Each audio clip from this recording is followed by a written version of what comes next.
थोड्याच वेळात राज्य सरकारचं 3 मंत्र्यांचं शिष्टमंडळ आंतरवाली सराटीमध्ये दाखल होईल आणि ते मनोज जरांगे यांच्याशी चर्चा करणार आहेत। स्वतः मनोज जरांगे आपल्याबरोबर आहेत। जरांगे पाटील, ही चर्चा सकारात्मक होण्यासाठीची अगोदर तर तुमचं काही संभाषण झालं असेल, अर्थात काही मुद्दे आहेत, काही त्रुटी आहेत, ते आता समोरासमोर चर्चा होईल। अर्थात तुम्ही सुद्धा आता पहल केलेली आहे, आता वाटतंय पुढचं काही सोपं जाईल सगळं? हो, सोपं जाईल, कारण लिहून त्यांनी घेतलंय, त्यांच्या तज्ज्ञांना घेतलंय, त्यांचे मंत्री होते, त्यांचे अभ्यासक पण होते।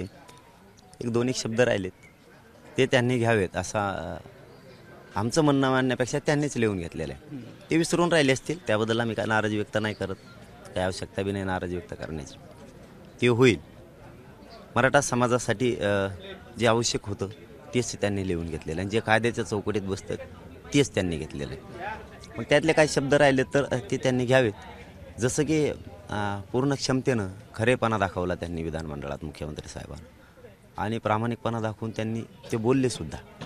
फक्त स्पष्टता होणं गरजेचं आहे। सगळे सोरे कोण, रक्ताचे, त्याचा सर्व परिवार म्हणजे काय, थोडंसं स्पष्टता झाली ना म्हणजे आम्हाला क्लिअर लाईन होईल, आणि त्यांनीसुद्धा ते क्लिअर करणं सरकारसाठी गरजेचं आहे, त्यांच्यासाठी सुद्धा। उगाच आता खोट्यान पाथरा नको आता। पण आता प्रामुख्याने तुम्ही काय विषय मांडणार आहात आता, म्हणजे चर्चेचा विषय सुरुवातीला काय असेल? तेच 1-2 शब्द त्यात टाकायचे राहिलेत, त्याविषयी चर्चा होणं गरजेचं आहे, आणि ते त्यांच्याकडून राहिले असतील ते टाकतील, आणि म्हणजे लाईन मोकळी होईल समाजाची पण आणि सरकारची पण, आणि ते करतील, कारण ते करणंच आवश्यक आहे। तुम्ही आता एवढा मोठा निर्णय घेतलास तर कशाला, आता हो द्या ना बिनधास्तपणे की हे असं आहे ते तसं आहे, म्हणजे सगळी स्पष्ट भूमिका तुमची होईल, आम्हालाही स्पष्टीकरण मिळेल, समाजही संभ्रमात राहणार नाही, आम्ही सुद्धा नाही।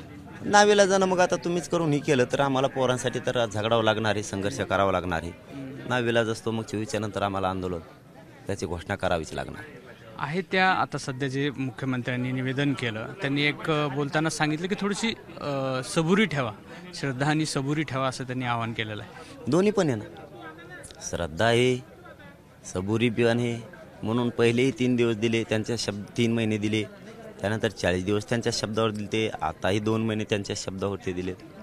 यापेक्षा किती असायला पाहिजे बरं? आता तुम्हीच मागणी करायची प्रत्येक वेळेस, आम्ही देत राहायचं, मग हे दोन्ही आहे, श्रद्धा सबुरी म्हणूनच झालं। हे नसतं तर हे झालंच नसतं ना। आम्हाला म्हणजे आपल्या बुद्धीचा नाही राहायचं, पायापुरता विचार नाही करायचा, कुठंतरी हा तोडगा खूप दिवसाचा आणि ह्यो एकदा मार्गे काढायचा, म्हणून तर वेळ दिलाय, म्हणून तर आम्ही प्रत्येक वेळेस मान्य केलंय, आणि तुमच्या शब्दाचा सन्मान सुद्धा केला। आता 2 शब्द राहिलेत, बरं ते तुमच्या तज्ज्ञांना, तुमच्याच मंत्र्यांना, तुमच्याच अभ्यासकांना घेतलेले आहेत, ते फक्त त्यात घालावेत असं आमचं म्हणणं आहे।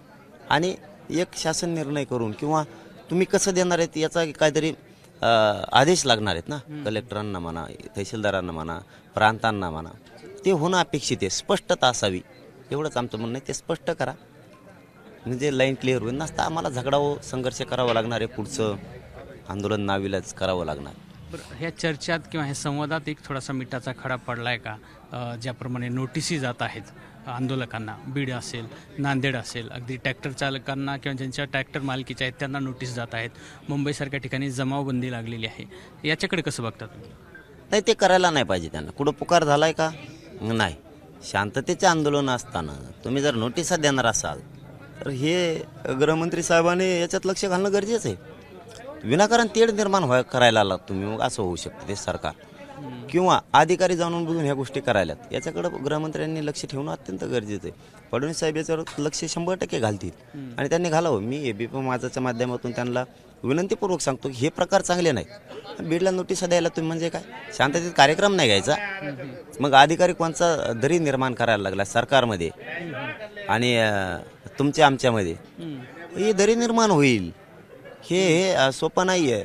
कारण नोटिसनं स्वतःच्या मुलाला न्याय मागायचं मराठी सोडणार नाहीत, कार्यक्रम होणार, मराठी मग खूप येणार, पण तुम्ही या अन्याय नका ना करू, शांततेचे कार्यक्रम नाही घ्यायचे, हे लोकशाहीत असं काय करायला तुम्ही, हे चांगलं नाही मग।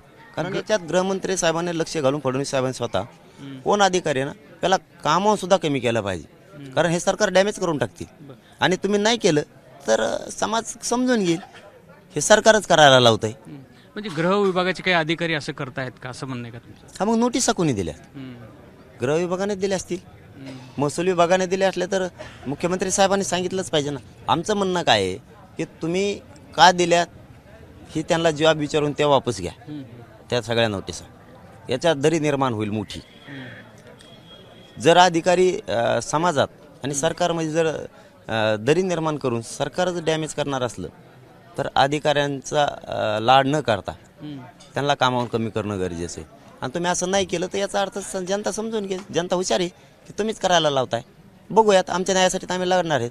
तुम्हाला काय द्यायचं तर मग तुम्ही देऊ शकता, त्याला आमचा नाविलाज आहे. मग हे कारण आजच्या संवादात कुठं अडथळा होऊ शकतं का? नाही, हे तर आत्ता कळलंय. आम्ही टाकू सर त्यांच्याही कानावरती की हे असे प्रकार होत आहेत तर हे का अधिकारी करतायत. तर ते सांगतील त्यांना. नाही सांगितलं तर समाज ओळखून घेणारच. पण तुम्हाला यातलं एक महत्त्वाचं सांगू ना, काही केलं तरी आमच्या पोरांना न्याय दिल्याशिवाय मराठ्यांचे आम्ही काय हटत नाही. हा, आता नाही हटत. तुम्हाला काय द्यायचं द्या. तुम्ही तयारीला लागला तर आम्ही तयारीला लागलेलोच आहेत. तुम्ही सज्ज आहेत तर आम्हीही सज्जच आहेत. आम्ही सुद्धा शांततेत लढणार आहेत. पण आरक्षणही घेणार आहेत. आम्ही सज्ज आहेत. त्याची काळजी नका करू. त्याची काळजी नका करू. आता आजची चर्चा काही सकारात्मक होईल, काही निघेल याच्यामधून? काही आजपर्यंतच्या तुमच्या अंदाजावरून आंदोलनाचा जो गेल्या काही दिवसापासून तुम्ही या आंदोलनामध्ये आहात, सरकारशी संवाद होतोय सारखा, तर या दरम्यानचा तुमचा काही कयास आहे की आज काहीतरी तोडगा निघेल? हो, बोलण्यावरून, चर्चेवरून, फोनवरून वाटलेलं की तोडगा निघेल. बघूया. आहेच समोरच आता थोड्याच वेळात. हे होतं मनोज जरांगे आणि यांनी सांगितलं की आता जे शिष्टमंडळ येईल त्यांना यापूर्वीच्या अंदाजावरून असं वाटतंय की काहीतरी सकारात्मक तोडगा या चर्चेदरम्यान निघेल. कॅमेरामॅन धनंजय दारुंटेसह रवी मुंडे, एबीपी माझा, अंतरवली, सराठी. एबीपी माझा, उघडा डोळे बघा नीट.